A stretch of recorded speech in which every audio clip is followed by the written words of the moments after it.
Shalom, my name is Pastor John Gordon Egyir-Croffet. I want to share with you some principles that can help us all to cope with the times we are in. So my topic briefly is how to go through adversity. It's important for us to know that there are 5 major ways by which adversity comes to us. Adversity, by the way, is anything that happens to us that jolts us out of our normal life. Anything that happens to us that we are not expecting, that brings disorganization to our lives, distress, frustration, all kinds of things that we are not expecting. That is what we would call adversity, or let's say troubles. Okay, and there are 5 main ways by which these come to us. Number 1, through our own sins and foolishness. Number 2, through other people's sins and foolishness. Number 3, from Satan himself.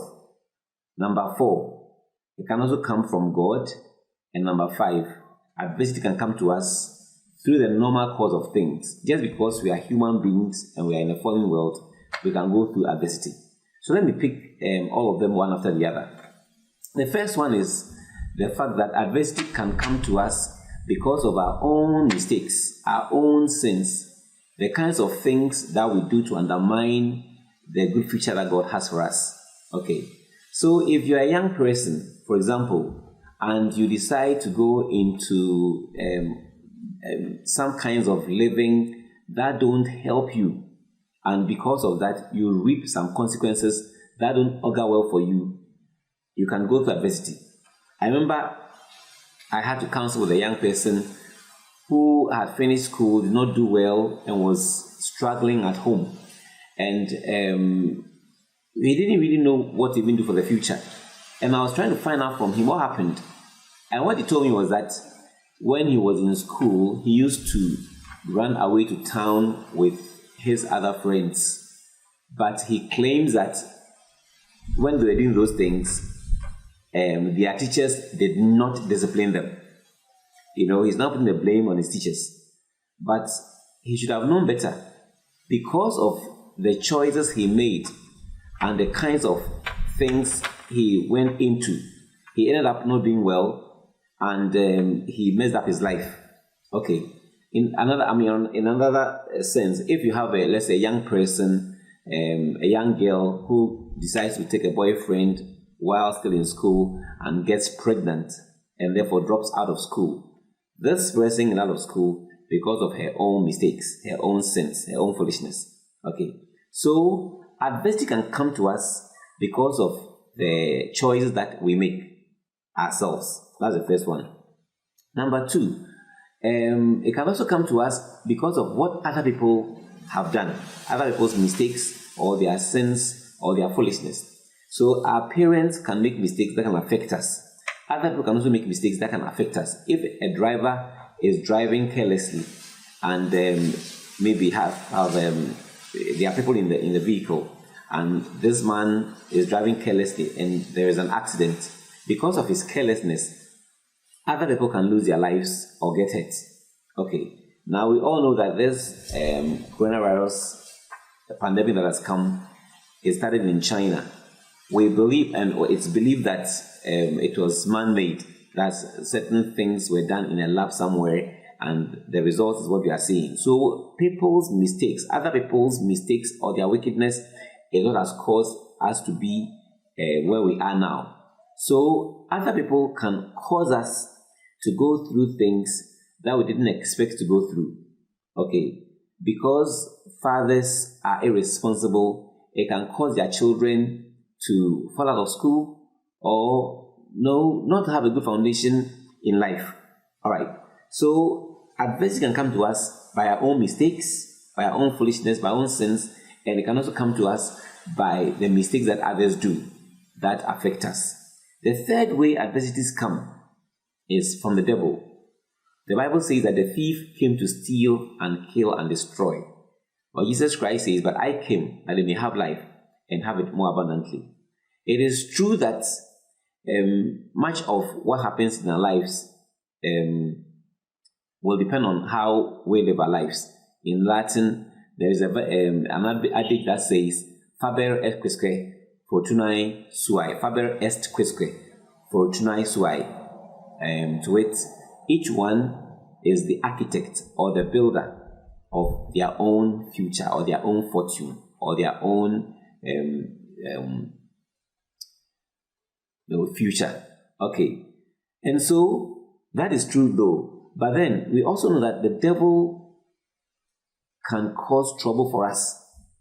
In the book of Job, we know that the troubles that Job went through, were not something that were because of his mistakes.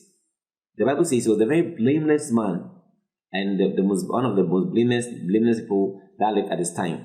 But because the devil went into God's presence and God told him that, look, there is none like my servant Job, who will eschew evil, who will hate evil and do what is right. And the devil threw a challenge to God that if you allow me to touch him, he will catch you to his face. And God said, okay, go ahead, but spare his life. And the devil went and destroyed all the property of Job. Job didn't curse God, but a second time, God allowed him to touch his body, but not his life. And so Job went through a lot of suffering. But we all know that eventually he came out successful. He never sinned against God. Okay, but in this case, it was the devil who brought the troubles on him.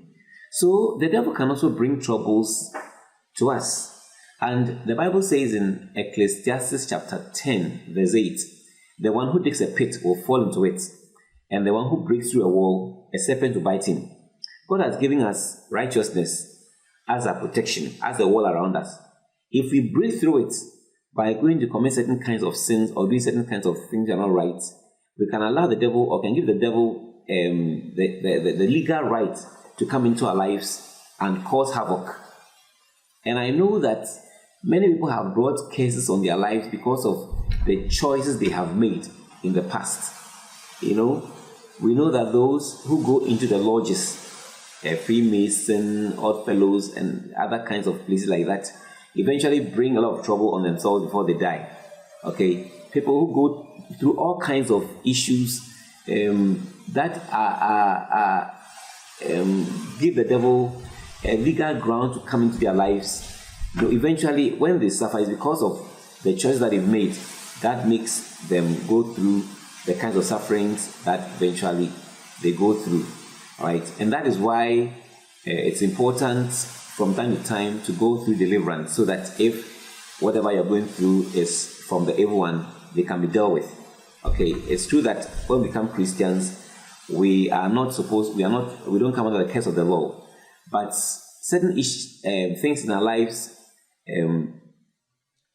that we don't have any explanations to, certain difficulties you are going through, and we can't explain how you are going through them. Some of them, the root reason can be because of certain things in our past that we have to deal with. When we become Christians, we have the authority to deal with those things because you are in Christ. Okay, but those who are not in Christ may not have that spiritual authority to do with those things. Okay, so when you go to deliverance, it helps you to get rid of some of the things the devil is doing in our lives. Okay, so adversity can come to us through the devil himself. But we can also experience adversity from the hand of God. But when adversity comes to us from God, we should take it as God allowing it to come into our lives for a reason. And God allows adversity in our lives for two reasons. Number one, God allows adversity in our lives as discipline if we are not living right. If you are doing the wrong things, we are living right, you are a Christian, you are fornicating, you are stealing, you are doing things that are not right, God can bring adversity as discipline, because discipline is meant to correct us so that we can now live righteous lives that please Him. All right, and then God can also bring adversity. If we are living right, adversity can come to us as God can bring adversity to us as pruning, in which case the things that we are doing that are right and that is also causing us to bear fruit, God may want us to bear more fruit.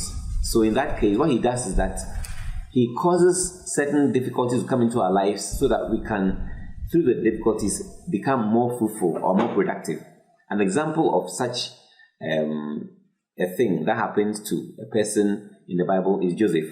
Joseph was the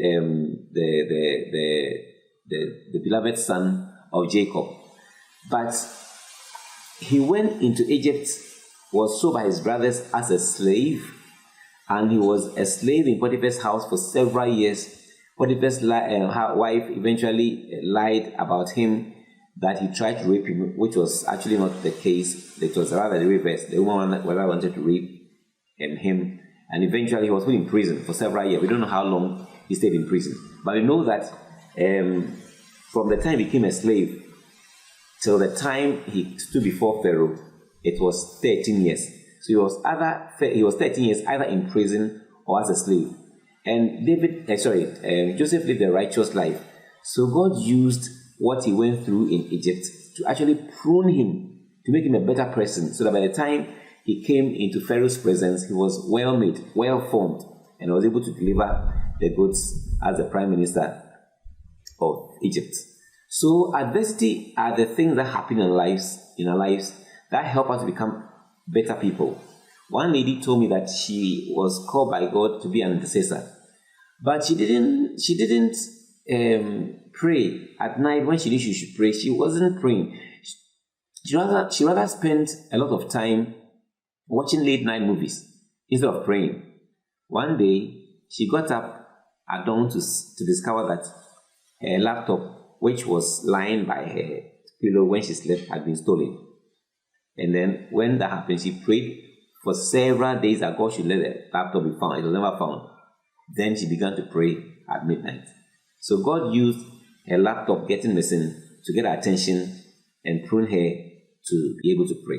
So God can bring adversity into our lives to either discipline us if we are doing the wrong thing, or to prune us when we are doing the right thing and wants us to be more productive. Lastly, adversity can come to us because of the normal course of things. Just because we are a fallen race, we go through adversity. Just because we are not perfect, we are a sinful race, we are growing old. People are going to grow old. They may get stroke with age. It's not because of anything that they've done. They may go blind, they may go deaf, they may become weak. You are driving your car, the tire can burst, even if they are new tires. Maybe they've been in the garage for a very long time before they were sold to you. Anything can happen. Mistakes can happen just because we are in a fallen world. Okay, so it can also bring adversity. Your mother or father or other loved ones can die when we are not expecting it.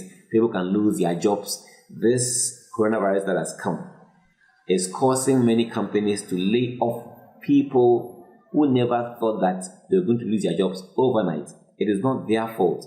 Just because of this pandemic, things are going to happen that we have never, or we never expected, or we have never hoped will happen to us. Okay, so these are some of the ways by which adversity comes to us.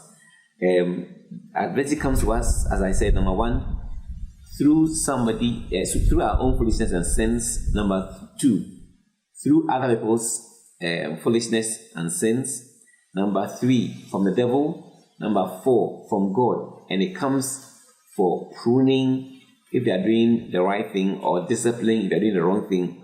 And it can also come to us just because we are a fallen race, through the normal course of things. We can go through all kinds of adversity even when we've not done anything wrong. Okay, so now how do we handle adversity? In the next videos we are going to watch, I'll talk about the way we naturally respond to adversity, the unhealthy way we respond to adversity, and the healthy way we should respond to adversity. All right, and after that, we shall also look at some of the blessings that can come through adversity and why we must embrace adversity in order for us to benefit from those blessings. Thank you very much for watching, and be with us as we go through the next videos. Thank you.